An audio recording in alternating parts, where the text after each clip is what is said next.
जय गुरु जी।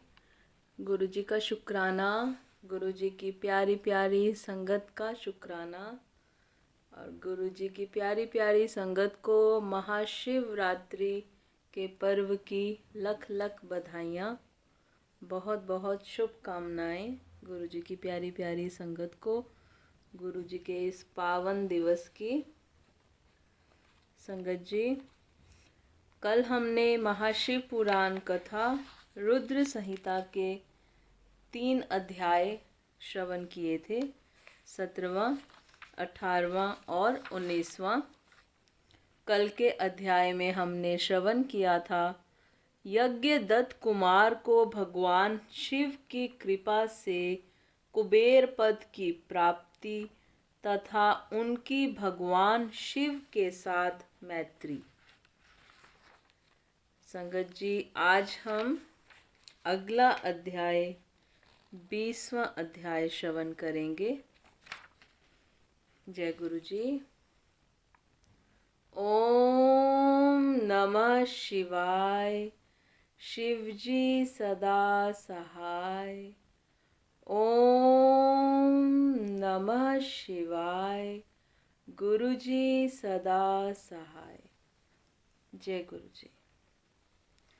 महाशिव पुराण कथा रुद्र संहिता प्रथम खंड 20वां अध्याय। भगवान शिव का कैलाश पर्वत पर गमन तथा सृष्टि खंड का उपसंहार।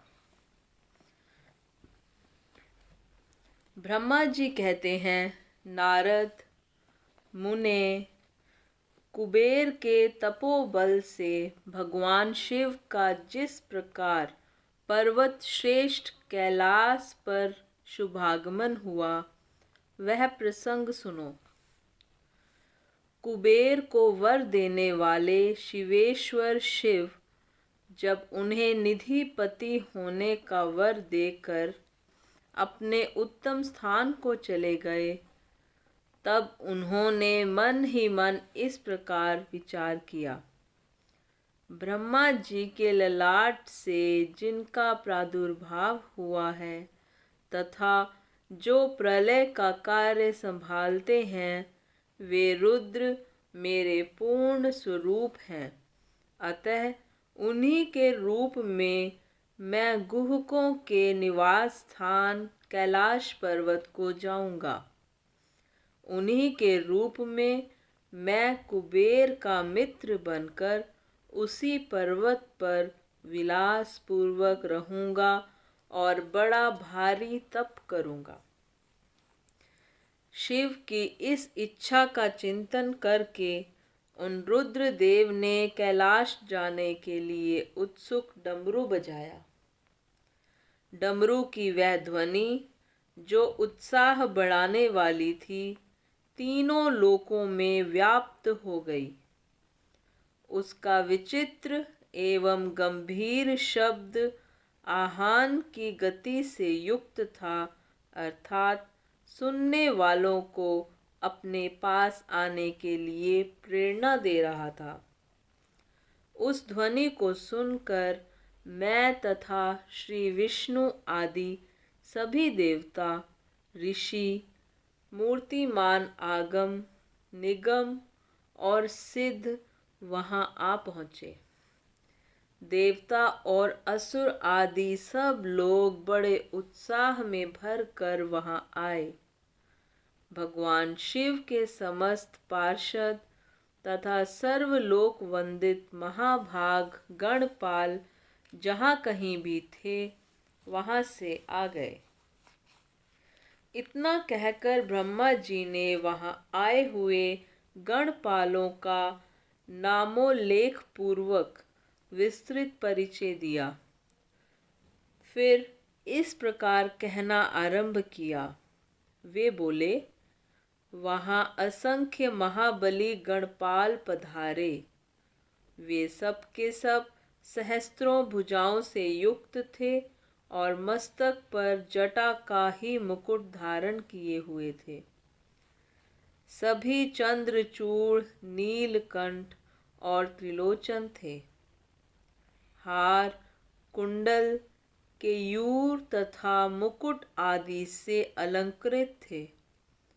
वे मेरे श्री विष्णु के तथा इंद्र के समान तेजस्वी जान पड़ते थे। अणिमा आदि 8 सिद्धियों से घिरे थे तथा करोड़ों सूर्यों के समान उद्भासित हो रहे थे। उस समय भगवान शिव ने विश्वकर्मा को उस पर्वत पर निवास स्थान बनाने की आज्ञा दी। अनेक भक्तों के साथ अपने और दूसरों के रहने के लिए यथा योग्य आवास तैयार करने का आदेश दिया। मुने, तब विश्वकर्मा ने भगवान शिव की आज्ञा के अनुसार उस पर्वत पर जाकर शीघ्र ही नाना प्रकार के गृहों की रचना की।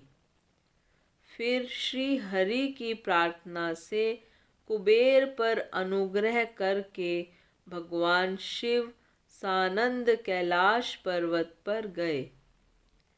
उत्तम मुहूर्त में अपने स्थान में प्रवेश करके भक्त वत्सल परमेश्वर शिव ने सबको प्रेम दान दे सनाथ किया। इसके बाद आनंद से भरे हुए श्री विष्णु आदि समस्त देवताओं, मुनियों और सिद्धों ने शिव का प्रसन्नतापूर्वक अभिषेक किया। हाथों में नाना प्रकार की भेंटें लेकर सब ने क्रमशः उनका पूजन किया और बड़े उत्सव के साथ उनकी आरती उतारी। मुने, उस समय आकाश से फूलों की वर्षा हुई जो मंगल सूचक थी। सब और जय जयकार और नमस्कार के शब्द गूंजने लगे। महान उत्साह फैला हुआ था जो सबके सुख को बढ़ा रहा था। उस समय सिंहासन पर बैठकर श्री विष्णु आदि सभी देवताओं द्वारा की हुई यथोचित सेवा को बारंबार ग्रहण करते हुए भगवान शिव बड़ी शोभा पा रहे थे। देवता आदि सब लोगों ने सार्थक एवं प्रिय वचनों द्वारा लोक कल्याणकारी भगवान शंकर का पृथक पृथक स्तवन किया। सर्वेश्वर प्रभु ने प्रसन्न चित्त से वह स्तवन सुनकर उन सबको प्रसन्नता पूर्वक मनोवांछित वर एवं अभीष्ट वस्तुएं प्रदान की।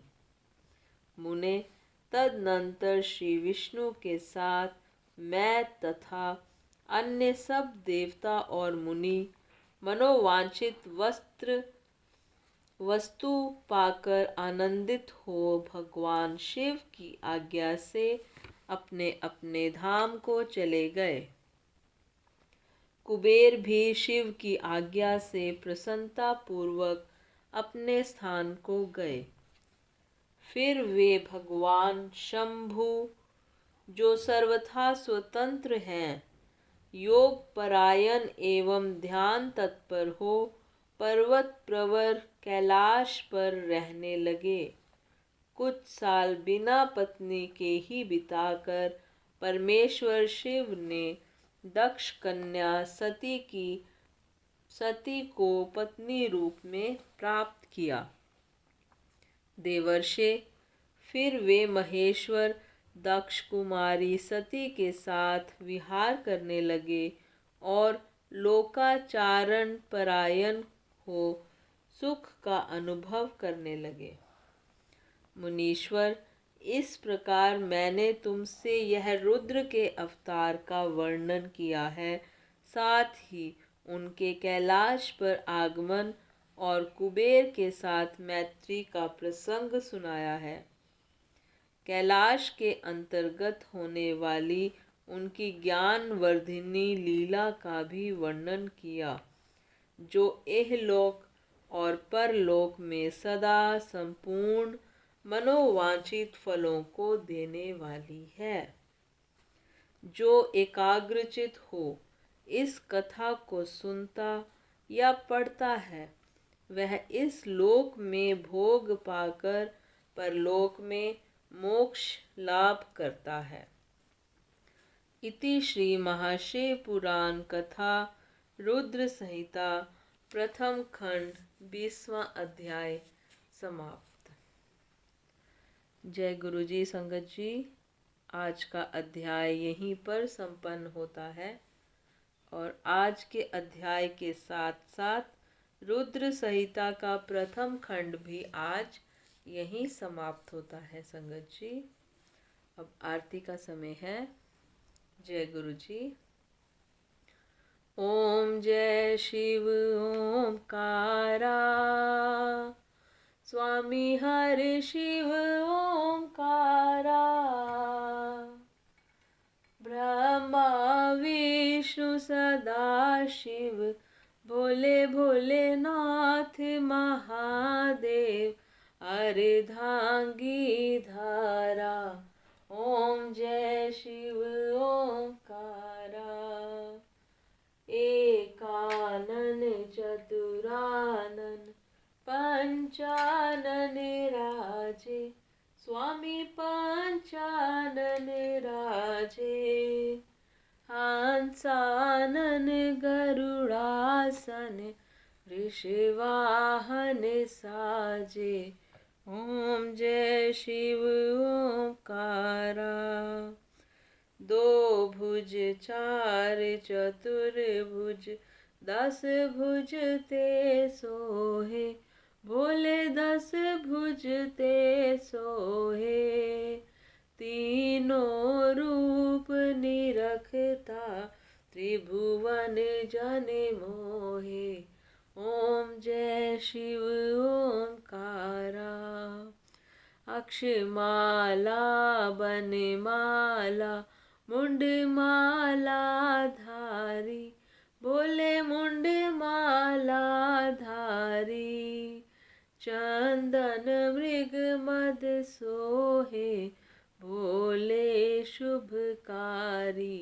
ओम जय शिव ओंकारा, श्वेतांबर पीतांबर, बागांबर अंगे, स्वामी बागांबर अंगे, सनकादिक ब्रह्मादिक भूतादिक संगे।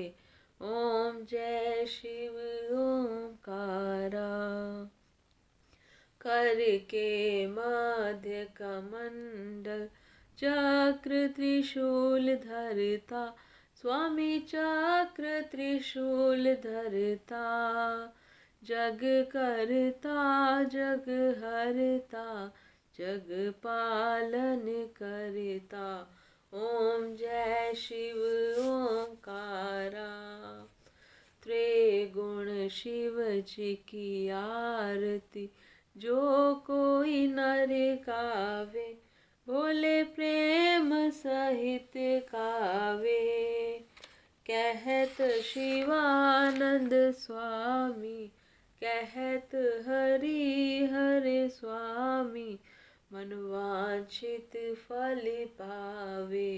ओम जय शिव ओंकारा, ओम जय शिव ओंकारा, स्वामी हरि शिव ओंकारा, भोले पार्वती का प्यारा, ब्रह्मा विष्णु सदा शिव, भोले भोलेनाथ महादेव, अर्धांगी धारा।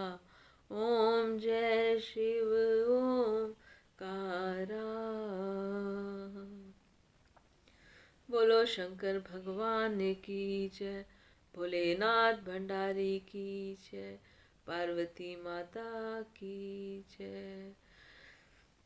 बोलो सद्गुरु महाराज की जय। जय गुरु जी संगत जी। गुरु जी का शुक्राना। गुरु जी की प्यारी प्यारी संगत का लख लख शुक्राना। शुक्राना संगत जी। शुक्राना गुरु जी। जय गुरु जी।